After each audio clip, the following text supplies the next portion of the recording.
mate. Yeah, thanks, Doc. It's early in the day to be having a beer, but you know. Oh, well, it's a good excuse, isn't it?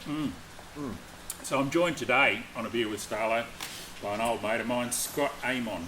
And Scott's pretty well known in fishing circles, and we'll get to some of the reasons why as we have a chat. Mate, fishing's been... I've seen photos of you with your dad, who recently passed, fishing when you were a young bloke.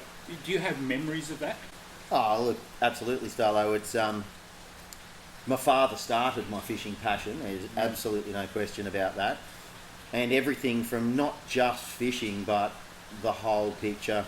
I'm prawning in St George's Basin as a tiny kid with uncles and aunties and gas lanterns, and man, it was. I can still see the old steps down from the holiday cottage on St George's Basin, and it was up high, and you'd walk down and peering through cracks in wharves, whether it was a swimming carnival or prawning jetties or all of that stuff. And Dad initiated all of that. And I suppose the earliest memories I have, two of the earliest, are crouching with Dad.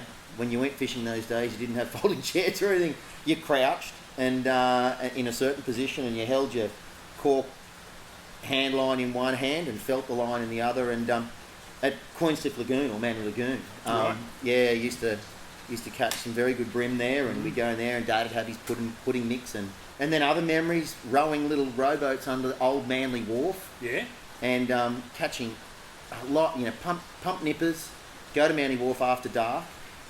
Man, that was a long time. I'm talking a dead set 6 foot old fiberglass rowboat that leaked and we tie up underneath the jetty, catch big whiting and bream, and a fella started to pee through the cracks, and it started leaking on Dad. And he said, we're not supposed to be. Anyway, so many memories, but not just the actual fishing, the holidays with extended family. Uncle Bob catching his big black bream in St George's Basin on the Christmas holidays, and all special moments. But started something, and then we grew up 600 acres of bushland directly off the house block at Atlantic Heights, and my dad said to me, "Son, you're always head down, bum up, catching lizards, snakes, or the creek." Man, I knew every hole in that creek. I used to hand catch all my spiny crays and all that sort of stuff, bring them back and have them as pets. So it just got under my skin, and it's never changed. And when did you sort of start to go down more of a sport fishing line and start? Well, you told me about chasing trout on lures when you were quite a young bloke. Your old man used to take you bush. Yeah, definitely.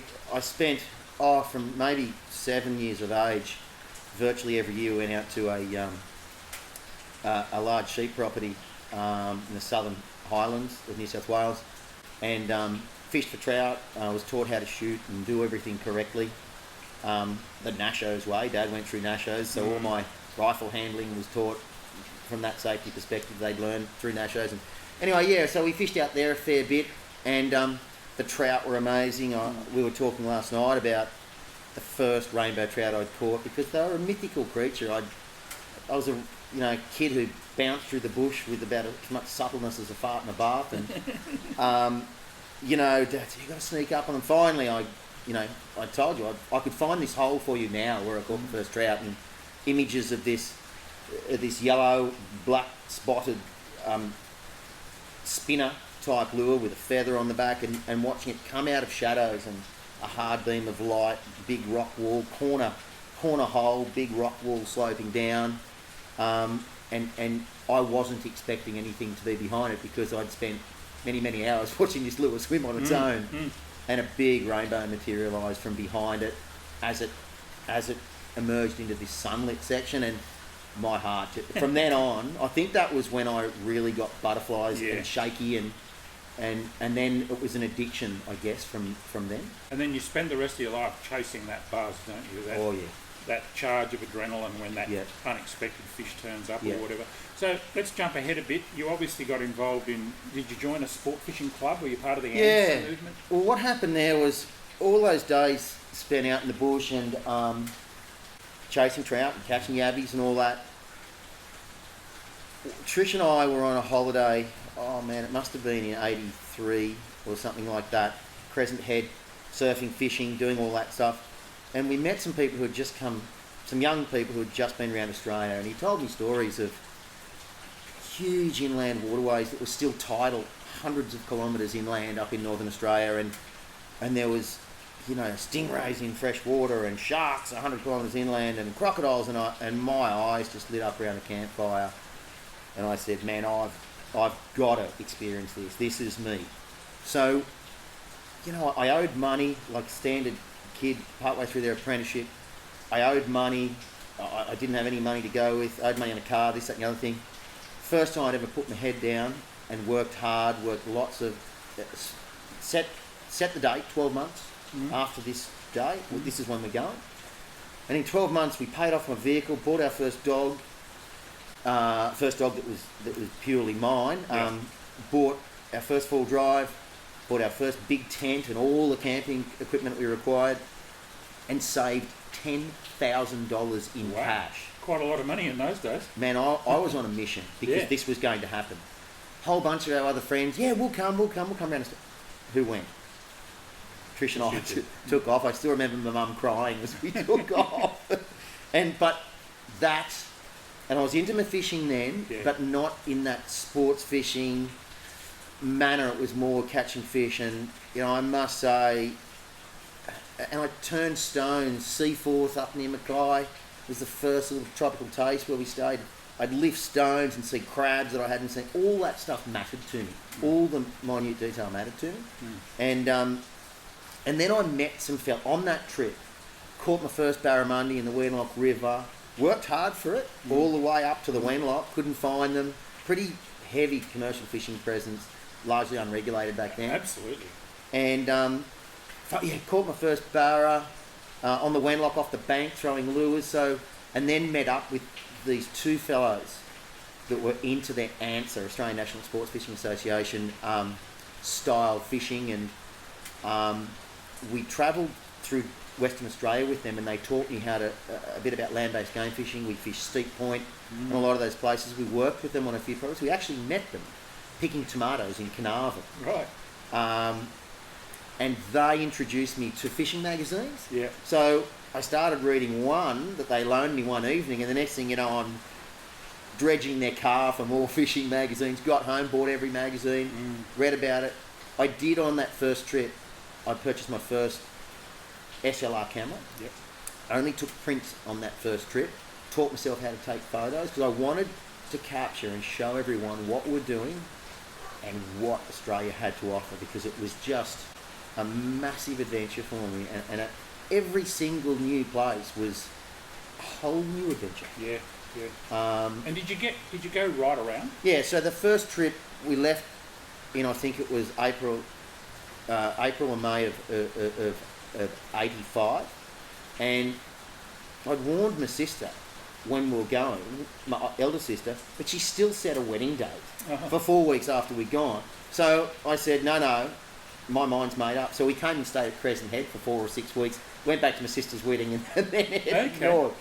But so we did the full coast of Australia in '85, and then all that did, I still remember, so we did it anti-clockwise from Sydney north, dry season, got to Perth for Christmas, and then slowly worked our way home through the warmer months.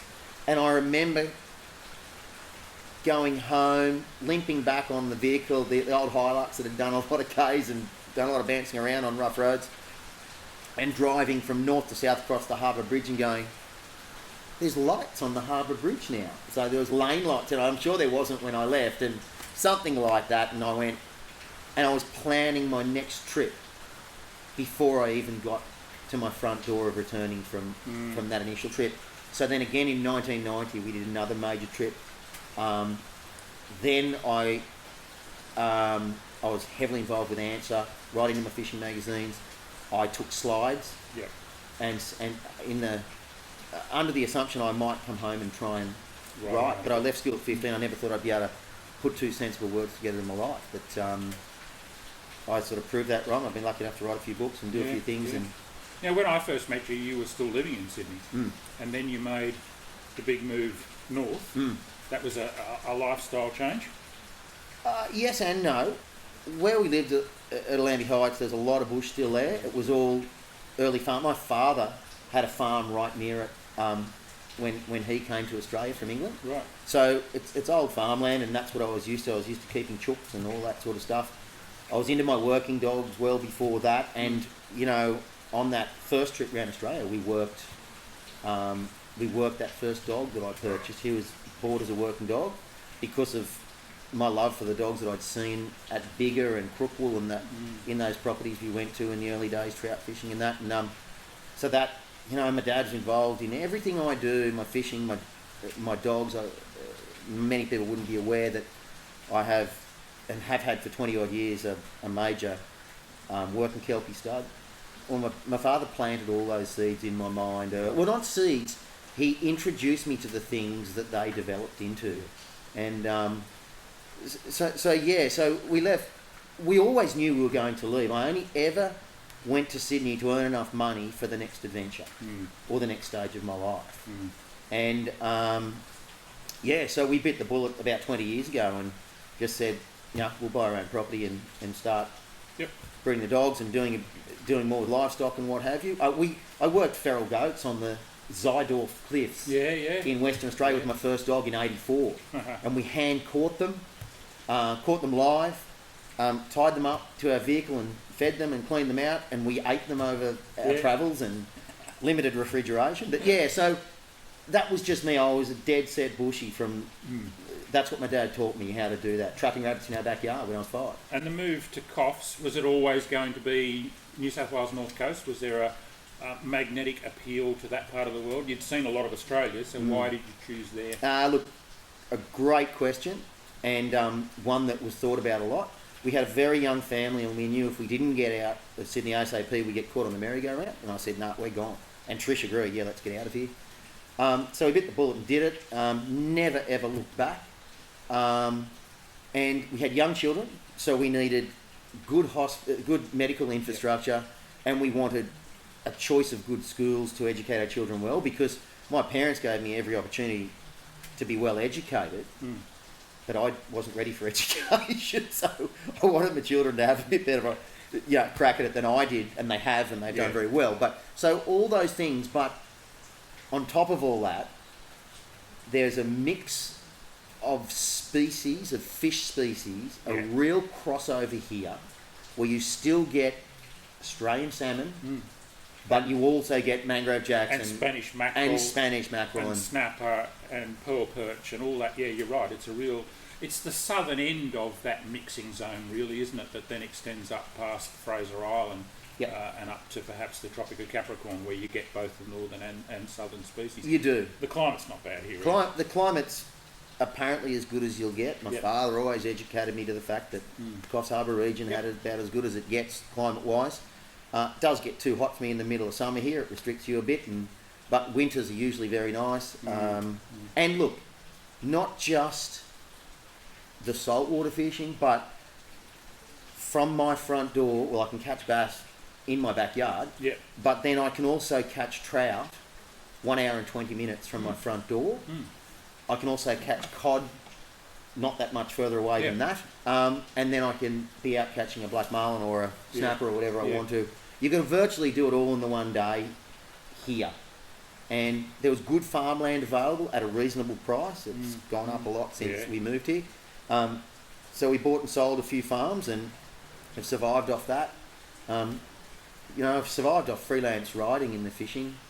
Which is not an easy thing to do. No. There's very few of us who've managed to do it. But then, of course, you took it one step further and established Fish Life magazine, which is what a lot of people will recognise Scott for. Now, what year did that kick off?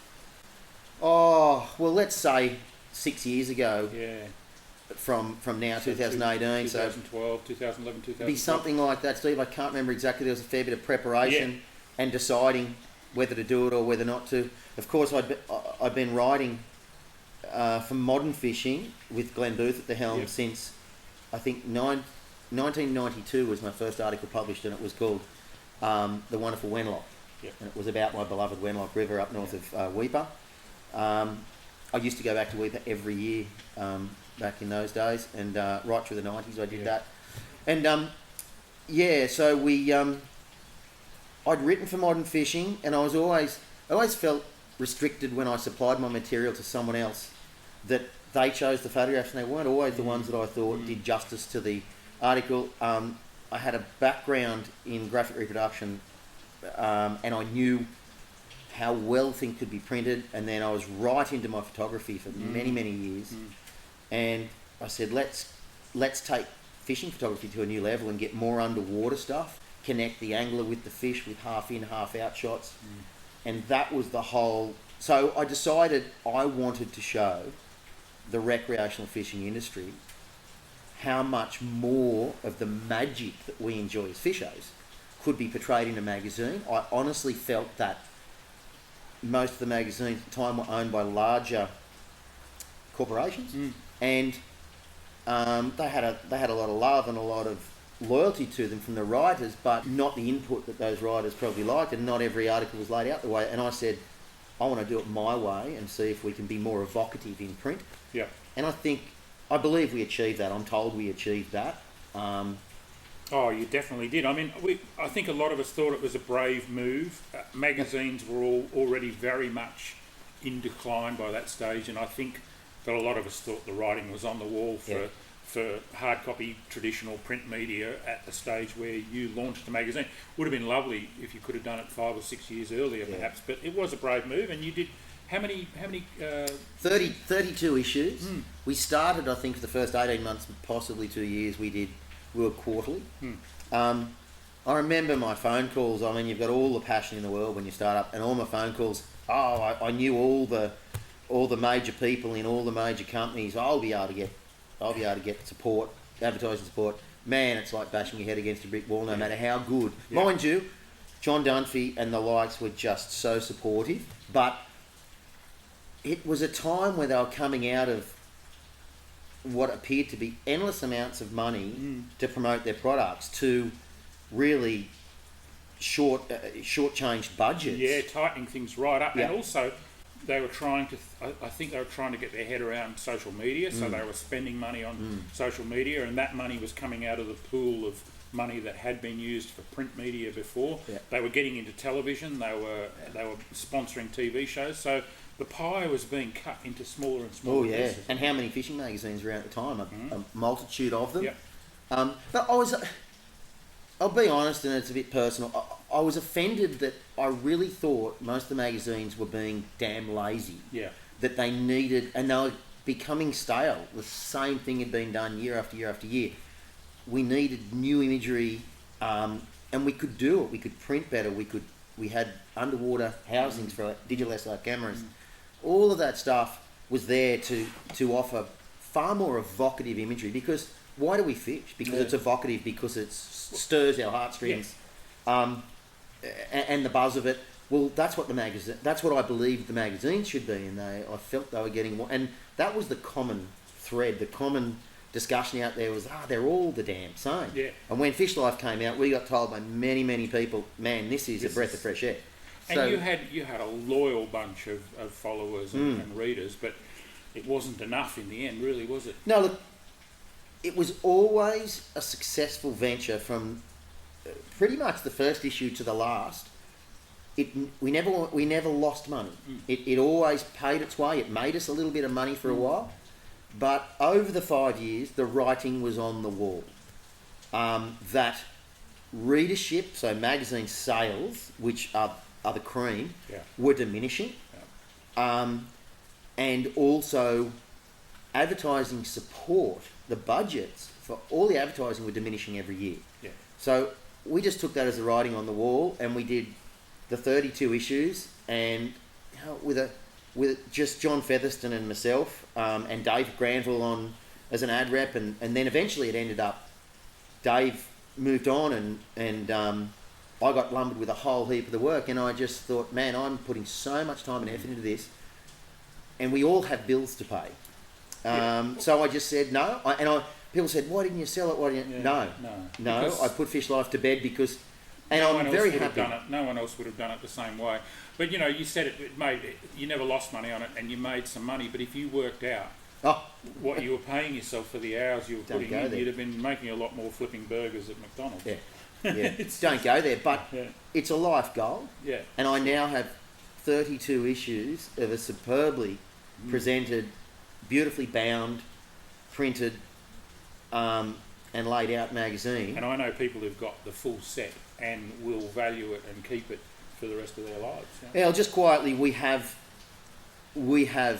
quite a lot still in storage. We've kept them all. Great. Some issues are virtually, Extinct. Extinct. Exactly right. Other than the handful of copies that we've retained, but then I have boxes of other issues, and I'm very proud of what we did. Disappointed in some ways. We wanted to be the most evocative brochure that could possibly be made to promote recreational fishing. I was never going to make a fortune out of it. All I wanted to do was make a wage. And that became difficult in the end.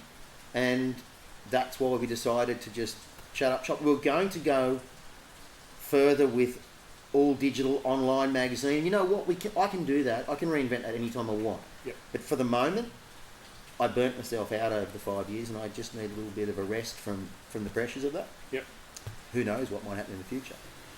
Mate, I'll drink to that. Cheers. You're a bit slow off Yeah, the I am. on the beer there. Talking too much. Good to catch up Thanks, with you. Starlo. Always good.